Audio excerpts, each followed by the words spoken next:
C'est toujours un plaisir de vous retrouver sur Medi 1. Soyez les bienvenus dans l'invité de la rédaction. Chaque année, les agences des Nations Unies soutiennent les 16 jours d'activisme contre les violences basées sur le genre et lancent un appel à la mobilisation internationale pour mettre fin à la violence contre les femmes d'ici 2030. À travers la campagne Tous Unis, le système des Nations Unies appelle à une mobilisation mondiale pour renforcer les efforts de sensibilisation, plaidoyer, partage des connaissances et innovation. Nous parlerons des 16 jours d'activisme dans cette émission, 16 jours d'activisme contre les violences basées sur le genre. Et pour en discuter, nous recevons Clémence Audio. Bienvenue sur le plateau de Medi 1. Merci, monsieur. Alors, vous êtes consultante en extrémisme violent et genre, vous êtes féministe, enseignante de philosophie. Avec nous, nous allons parler de la promotion du genre. Nous allons mettre un accent particulier sur les 16 jours d'activisme contre les VBG. Alors, pour la bonne connaissance de nos auditeurs, quand on parle de VBG, violence basée sur le genre, on peut dire simplement qu'est-ce que c'est? Bon, les VBG sont les violences telles que l'harcèlement sexuel, les violences conjugales, le mariage pour enfants, et puis voilà. D'accord. Est-ce que dans les VBG, on met beaucoup plus l'accent aussi sur les hommes, parfois des violences exercées sur les hommes? Oui, parce que quand on parle du genre, c'est pas seulement que la femme, c'est l'homme. Le genre, c'est la femme. Et c'est l'homme.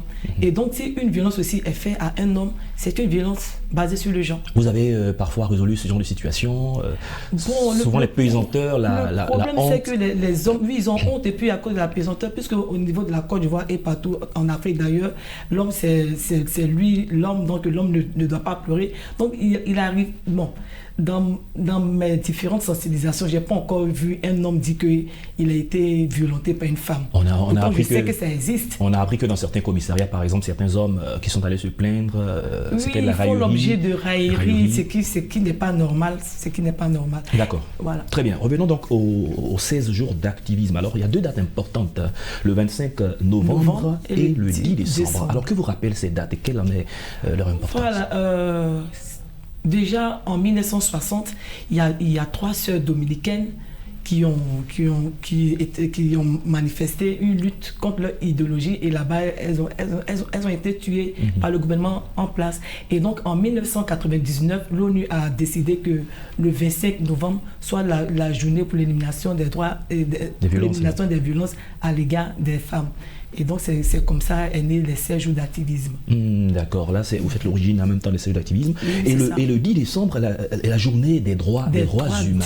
Alors, vous qui êtes activiste, une telle journée, qu'est-ce qu'elle représente pour vous? Moi, je suis très heureuse pour cette journée parce que les droits de la femme sont les droits aussi de l'homme. Voilà.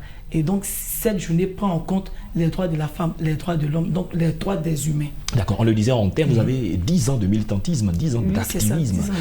Au bout de 10 ans, est-ce que quand on parle de connaissance de ces droits, ceux que vous rencontrez, les citoyennes, les citoyens que vous rencontrez régulièrement, ont régulièrement connaissance de leurs droits? Oui. Par le passé, c'était un peu difficile, mais maintenant, je pense que les femmes connaissent leurs droits. Et moi, j'étais très étonnée qu'au niveau de Minignan, qui fait partie de la région du Folon, les femmes, elles sont actives là-bas. Et c'est elles qui nous servent de relais. On leur fait des formations et elles font des formations encore. Elles servent de relais. Donc, je peux dire qu'en 10 ans, quand même, la formation, sinon la sensibilisation est passée. D'accord.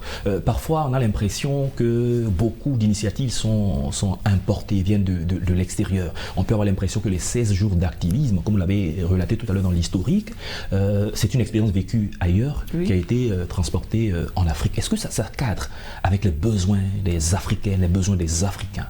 Ça cadre avec les besoins des Africains. Parce que le droit des femmes au niveau de la Côte d'Ivoire était beaucoup piétiné. Mais il faut reconnaître que l'État aussi a fait des efforts. Il y a des cellules VBG dans des commissariats de police. Par le passé, ça n'existait pas. Avant, quand une femme va porter plainte pour un cas de VBG, ça rit. Mais écoute, madame, c'est votre mari. Mais maintenant, c'est des choses que les policiers prennent en compte. Et je dis merci beaucoup à l'État ivoirien pour ce progrès-là. D'accord, vous parlez de progression. On devrait faire un petit bilan en termes d'acquis de cette lutte. Quels sont quelques éléments que vous mettriez en avant?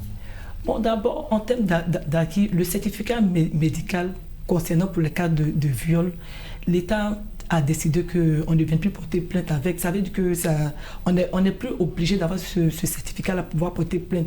Donc je pense que déjà c'est déjà un acquis.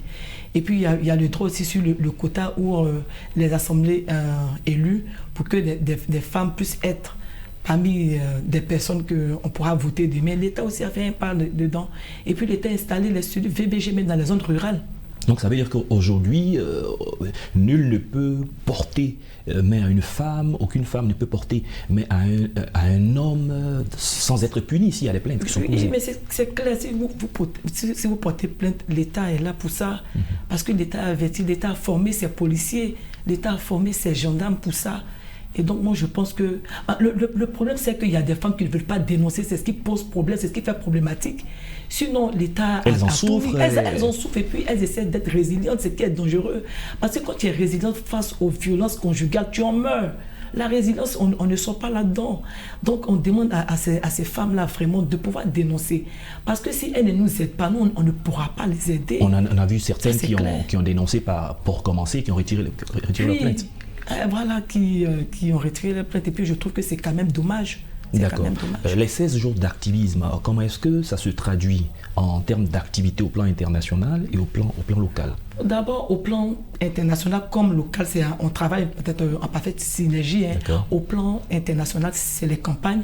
Mais nous, au plan national, en plus des campagnes, on fera des campagnes de sensibilisation, on fera des causeries, débats dans les écoles, auprès des communautés. Et cette année, moi j'ai décidé, sinon la commune de Yopougon m'a sollicité à travers son association pour que nous puissions former ces jeunes que en griffe j'appelle quand même des ignorants en matière de VBG. Donc c'est des personnes, il y a un qui m'a dit mais que c'est normal de frapper sa copine et que c'est lui qui fait tout pour elle. J'ai dit non, nous sommes des êtres, nous sommes égaux. La femme et l'homme sont des êtres égaux. Et donc on ne peut pas frapper l'autre, on ne peut pas dominer l'autre, c'est pas normal. En le faisant, tu t'inscris dans le mal et puis tu pourras en payer les frais. Ça c'est clair. Vous avez parlé aussi de campagnes de sensibilisation dans les écoles. Quelle est l'importance, quels sont les enjeux d'aller vers les plus jeunes pour leur parler? Oui, parce qu'il faut passer, en fait, il faut aller au fondement des choses. Les plus jeunes doivent être formés. Parce qu'ils sont beaucoup, si tous nos élèves et nos élèves à partir de la classe de 4e jusqu'en terminale peuvent être harcelés. Elles peuvent être harcelées par leurs amis même et par des enseignants, donc des adultes. Et puis c'est des personnes qui sont entourées par des personnes qui pourront leur faire du mal, puisqu'on a reçu des cas de viol d'enfants, des cas de viol de jeunes filles. Et quand les policiers ont mené des investigations, on a vu que c'était soit l'oncle, soit le chauffeur. Voilà, donc c'est des personnes qu'il faut beaucoup sensibiliser. Elles sont innocentes, elles ne savent rien. Elles pensent que les attouchements, c'est tout à fait normal. Voilà, donc on fait des sensibilisations. Prenons un petit cas pratique. Nous sommes dans un établissement et un enseignant fait de la pression sur une jeune fille pour des notes. Elle a peur de dénoncer parce qu'elle estime qu'elle va en pâtir par rapport aux notes. Quelle est la démarche pour cette jeune fille si elle nous écoute? Comment est-ce qu'il faut procéder? Voilà, c'est raison pour laquelle cette année, nous allons encore essayer de mettre des cellules VBG dans différentes écoles parce que la petite fille, mine de rien, c'est un adulte qui a de la pression sur elle. Elle peut s'aider, mais si nous venons faire de la sensibilisation pour dire que vous pouvez nous parler et que nous allons vous protéger et que l'enseignant ne pourra rien vous faire, en ce moment, la jeune fille a une âme. Elle pourra parler. Mais s'il n'y a pas de sensibilisation, elle va se cacher dans sa coquille et puis bon, elle va subir les actes que ce dernier lui fera. D'accord, très bien. Peut-être la dernière question pour terminer. Quand on parle de sensibilisation sur les violences basées sur le genre, le message il est adressé à quelle entité? À qui de façon concrète? D'abord, on va dire aux femmes et aux filles, puisque c'est elles qui sont plus touchées par ces violences-là. Déjà, en 2020, on a enregistré 822 cas de violences basées sur le genre, donc 522 cas de viol. Donc c'est aux populations, je veux dire des femmes, des jeunes filles que nous parlons d'abord. Et nous essayons maintenant cette année d'essayer de parler de la positivité masculine. Et il faudrait que les hommes aussi nous aident dans ce sens. C'est quoi la positivité masculine, c'est quoi? Il faudrait que ces hommes arrivent à dire à leurs amis que, arrivé à un moment donné, il faut arrêter ces violences-là à l'égard des femmes. Donc ce sont ces hommes-là qui vont nous aider à sensibiliser d'autres hommes pour être encore plus tolérants. Voilà. Et le message à l'égard des femmes qui violentent également des hommes? Moi, je vais dire, certes, je suis féministe, je défends les femmes, mais il ne faudrait pas qu'elles prennent cette âme-là pour combattre les hommes. En le faisant, elles s'inscrivent dans le mal et elles vont payer pour cela. Merci Clémence Odio. Nous avons eu du plaisir à échanger avec vous sur les violences basées sur le genre. Nous avons parlé des 16 jours d'activisme. Nous rappelons que vous êtes consultante en extrémisme violent et genre féministe, enseignante de philosophie. Merci d'être passée sur notre plateau. C'est moi qui vous remercie. Nous vous souhaitons beaucoup de courage et bon vent dans cette lutte. Merci bien, monsieur. C'est la fin de cette émission. Merci à tous de l'avoir suivi. Bonne suite de nos programmes sur Média.